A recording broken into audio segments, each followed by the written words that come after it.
네, 올해 들어서 중국 정찰기가 우리 방공식별구역 카디즈를 상습적으로 넘나들고 있습니다.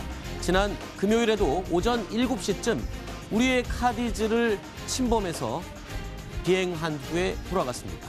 자, 우리 카디즈에 진입한 중국 군용기는 동해 강릉 동방 약 90km 지점까지 올라왔다가 무려 4시간 이상 머물고 그리고 이 지역을 빠져나간 것으로 알려지고 있습니다. 자, 일단 궁금한 게 있습니다. 올해 들어서 벌써 4번째나 우리 카디즈를 침범한 것으로 기록이 나오고 있는데 중요한 게 있습니다. 이 올 때마다 공통점이요. 그냥 정찰기 혼자 오는 게 아니라 지난 1월부터 2월, 4월, 7월 모두 구축함, 중국 군함과 함께 호위를 받으면서 정찰기가 왔거든요. 네. 자, 이건 어떤 의미를 갖고 있습니까? 일단 이 정찰기는 뭘 하냐면은 정보 수집 중에서도 그 통신 감청, 네. 뭐 전파 수집 이런 것들을 하는 그런 용도예요. 그런데 이제 이런 정찰기가 하나만 오지 않고 이 수상에서는 이제 군함이 따라왔다는 것인데 그러면은 두 가지 것을 할 수 있습니다. 네. 첫째는 이 정찰기는 통신 감청을 하고 전파 수집을 하는데 그 물 밑에 있는 또 잠수함이 자기네들이 탐지하고 싶은 한국이나 일본이나 미국의 잠수함이 있을 거 아니겠습니까? 네. 그 잠수함의 음파도 탐지하고 싶은 그런 어떤 그 작전은 이었을 수가 있고. 아니, 그런데 원래 네. 최근에 중국 군함들이 네. 우리 홍도 인근까지 맞습니다. 접근해서 소노브이라는 음파 탐지 장비 부표를 띄워놓고 간 게 확인됐었잖아요. 그렇죠. 그런 것들이 제대로 잘 작동하고 있는가도 아하. 판단할 수도 있는 것이고 두 번째는 유독 이 정찰기가 올 때마다 군함이 같이 왔다라고 하는 것은 뭐 특별히 군함이 정찰기를 호위한다든지 할 필요가 없는데 왜 왔냐? 저는 이 군함들이 미끼 역할을 했을 수도 있다. 아하. 예를 들어서 뭔가가 가야 또 미국이나 일본의 그 어떤 레이더라든지 이런 것들이 그 레이더를 가동시켜서 탐색을 하기 시작하거든요. 네. 탐색을 해야 전파가 나옵니다. 네. 전파가 나와야 그 전파를 수집해서 상대국 전파의 특성을 수집을 합니다. 그래서 네. 미끼 역할로 일부 데리고 왔지 않냐 이렇게도 판단할 수 있습니다. 자, 그런데 이 정찰기가 왔다 갔다 한 항로를 다시 한번 보실까요? 보면은요, 우리 동해까지 올라가긴 했는데 중요한 점이 바로 우리 거제 또는 진해 인근을 지나간다는 겁니다. 진해는 사실 우리 해군 기지도 있고 또 이 시점에 미군의 주요 전략 자산이 요 근처에 있었다는 얘기가 있어요. 맞습니다. 바로 이제 이 일본의 그 큐슈 섬에 네. 사세보라는 곳이 있는데 그 사세보가 미 해병대 전력들이 주로 이제 주둔하는 미 해병대의 아주 총본산인 것과 마찬가지예요. 네. 이 사세보에 탄도탄을 추적하는 전문 군함인 하워드 로렌젠이라고 네. 하는 탄도탄 추적 전문 레이더 군함이 들어와 있었습니다. 그래서 이번에 왔던 이 Y9G 이 정찰기가 바로 그 하워드 로렌젠이 왜 왔는가, 또 하워드 로렌젠의 전파 특성은 어떻게 되는가, 네. 이런 것들을 추적하러 왔지 않냐라는 아하. 판단도 할 수 있어요. 자, 그러니까 왜 중국의 정찰기가 우리 카디즈 방공식별구역을 왔다 갔다 했는가? 특히 거제와 진해 인근을 통과해서 왔다 갔다 했는데 알고 보니까 가까운 일본 사세보 기지에 미군의 탄도탄 추적함이 와 있었다. 자, 이 탄도탄 추적함 도대체 어떤 배길래 중국이 이렇게 예민하게 와서 들여다보고 싶어 하는 겁니까?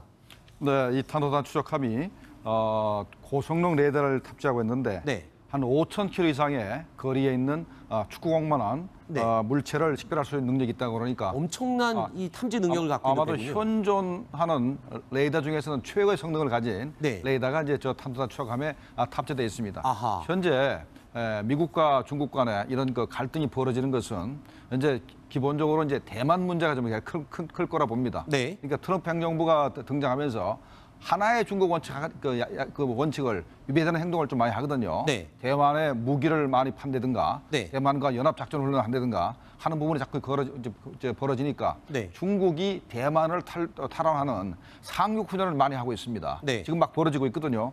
그거와 연동돼서 거기 관련해서 미군이 어떤 동향을 보이는지 그걸 파악하러 온 것 같습니다. 아니, 저는 또 혹시 이런 생각을 해봤습니다.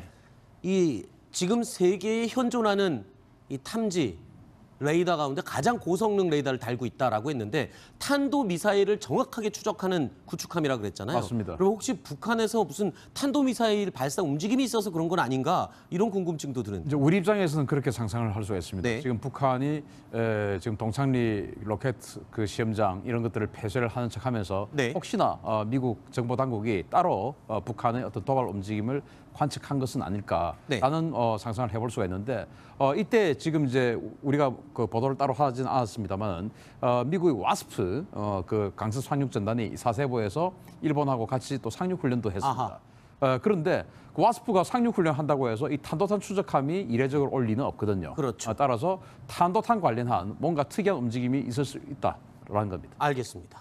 자, 지금 우리 한반도 주변에 중국의 정찰기가 카디즈, 방공 식별구역을 침범하면서까지 왔다 갔다 했습니다. 알고 보니 일본 사세보에 아주 고성능 레이더를 가지고 있는 탄도미사일 전용 추적함이 와 있다.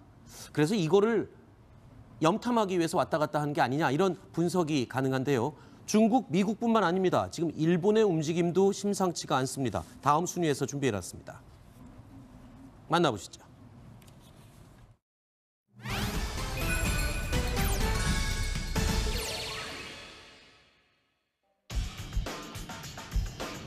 자, 보신 것처럼 중국이 우리 방공 식별구역 카디즈를 넘어왔던 바로 그날 공교롭게도 미국과 일본은 동해상에서 합동 공군 훈련을 실시했습니다. 어떤 전투기들이 움직였는지 한번 확인해 볼까요? 자, 미국과 일본이 함께 합동 공중 훈련을 했습니다. 앤더슨 기지, 괌 앤더슨 기지에서 출격한 B-52 폭격기, 그리고 이 B-52 폭격기 2대를 엄호하고 호위하는 비행기들은 일본의 전투기들이었습니다. 자, B-52 폭격기의 제왕인데요. 이러한 항적 정보를 나타내면서 일본 열도를 거의 한 바퀴 돌아서 오는 이런 훈련을 했습니다. 꽤 긴 거리를 비행한 것으로 볼 수가 있는데, 자, B-52 폭격기, 미군의 B-52 폭격기 2대와 일본의 F-15 전투기들의 호위. 이건 과연 어떤 의미가 있는지 신흥균 대표한테 한번 또 물어보겠습니다. 신 대표님, 네. 이 훈련 어떤 의미가 있는 건가요? 이 F-15 전투기는 사진을 보니까 네. 완전히 장거리 임무를 하기 위해서 이 보조 연료 탱크를 뭐 최대한 달았더라고요. 네. 왜냐하면 이제 B-52 폭격기가 워낙 그 항속거리가 길기 때문에 그 보조를 맞추기 위해서겠죠. 이번에 이 폭격기들 보니까 핵 폭격을 할 수 있는 능력을 가지고 있어요. 아, 그러니까 같은 B-52 폭격기라고 해도 핵무기를 그렇습니다. 전담해서 싣고 다니는 비행기가 떴다. 이렇게 맞습니다. 봐야 되겠군요. 지금 이제 그 폭격기들마다 뒤에 그 수직 꼬리 날개들이 있지 않습니까? 그 수직 꼬리 날개들이 보면은 색깔들이 다 칠해져 있는데 네. 그 색깔들을 보면은 여기 지금 보니까 파란색에다가 뭔가 글을 써놨지 않습니까? 네. 이게 미국의 20 폭격 비행대의 테일 넘버인데 아하. 이 파란색 넘버는 파란색 색깔은 핵 폭격 임무를 가지고 있는 20 폭격 비행대. 그러니까 같은 B-52 폭격기라고 해도 꼬리 날개에 어떤 색깔이 칠해져 있느냐에 따라서 임무가 조금씩 다르군요. 그 해당 부대의 이제 아하. 독특한 색깔인데 네. 이 파란색이 되어 있는 20 폭격 비행대는 핵 폭격 임무입니다. 그럼 이번에 지금 일본 F-15 전투기들과 함께 훈련한 장거리 폭격 훈련한 게 핵폭격 전담 폭격 임무를 B-52 했을 수 있다. 그럼 아까 다시 화면으로 네. 아까 그 이제 화면으로 다시 돌아간다면 네. 하워드 로렌젠 함이 있지 않습니까? 네. 자, 이걸 해서 아까 그런 항로를 이제 이렇게 네, 했지 항로를 않습니까? 한번 다시 볼까요? 그렇죠. 괌에서 출발해서 일본 고마스까지 왔었고요. 그 다음에 일본 전투기들과 합류해서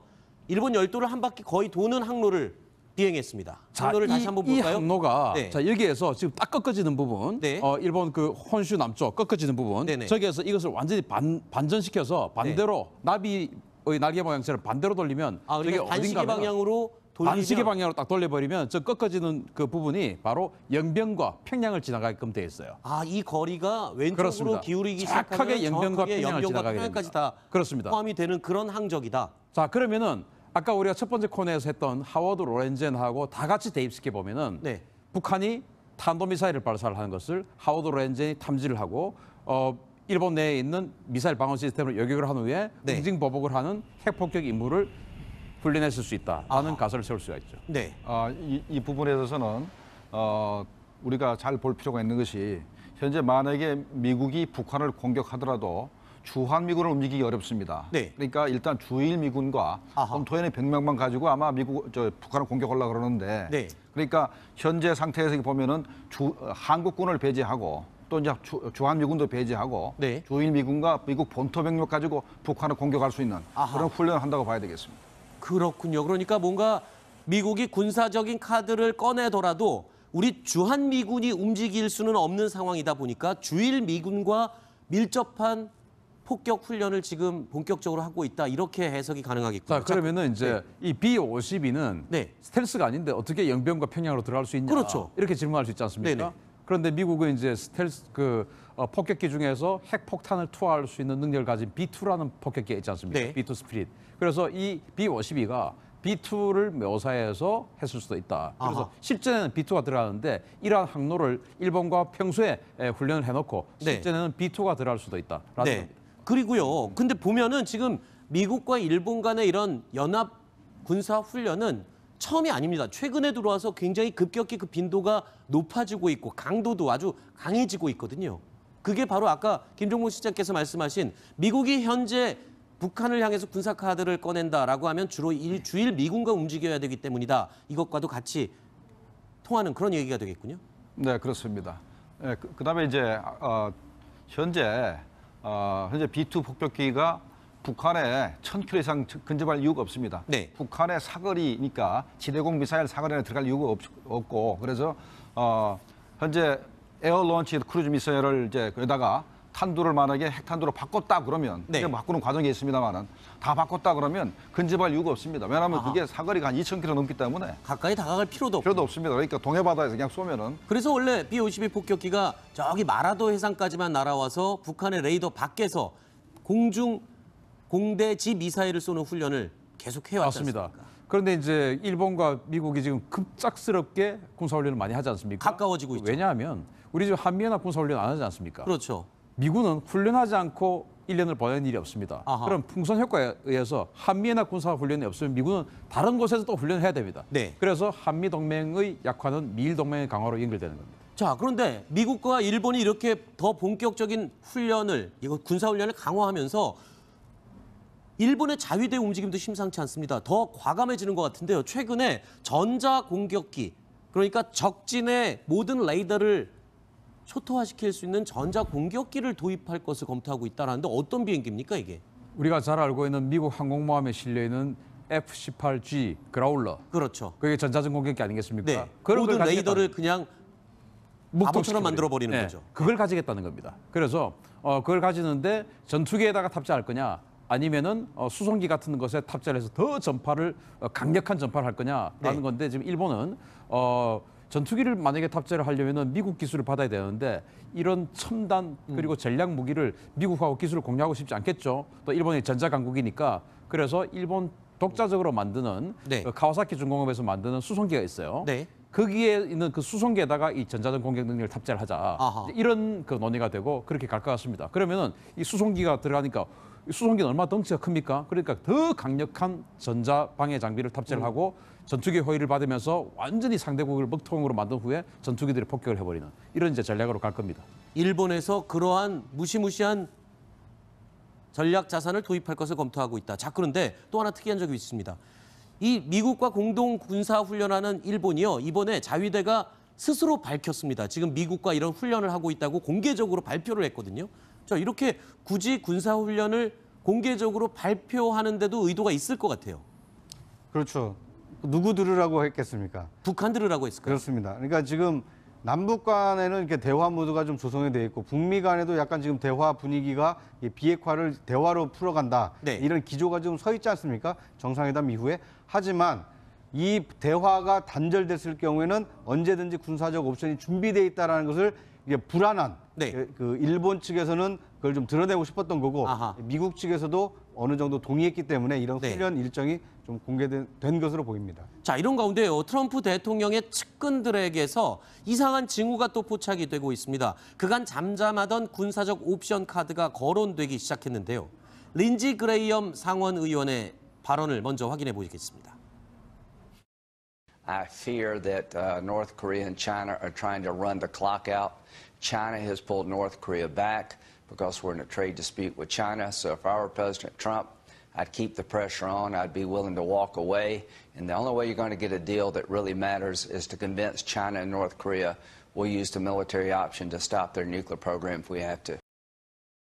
이현정 의원님, 네. 이거는 그동안 계속 트럼프 정부가 병행해오던 압박과 회유 이 두 가지의 그냥 병행인가요? 아니면 뭔가 백악관에서 다시 협상보다는 압박으로 기류가 변한 걸로 봐야 될까요? 린지 그레이엄 의원은 항상 채찍 역할을 하고 있죠. 그렇죠. 항상 이런 강경 발언할 때마다 린지 그레이엄이 등장하는데 트럼프 대통령의 측근입니다. 이제 그렇기 때문에 우리가 상당히 무게감을 가질 수 있는 것인데 지금 일단 유해가 일단 송환되긴 했지만 네. 그러나 지금 마지막으로 결국 북한이 아직 핵 리스트는 전혀 내놓고 있지 않습니다. 그렇죠. 그렇다 보니까 최근에 폼페이오 장관이 북한이 핵 리스트를 내놔라. 그리고 2021년 1월까지는 시한이다라고 이야기를 했지 않습니까? 네. 그러니까 북한의 움직임이 없죠. 이제 그런 상황에서 이 트럼프 대통령도 마찬가지고 저는 강공을 일단 하는 것이고 그나마 이제 이 앞으로 북한의 선택이 남아 있을 것 같은데 한편으로 보면 저는 물론 이런 어떤 그 급박스러운 어떤 주변 상황이 바뀌고는 있습니다만은 네. 우리 국내 상황을 보면 좀 답답한 측면들이 솔직히 많습니다. 아하. 최근에 우리 관함식이 이제 올 10월달에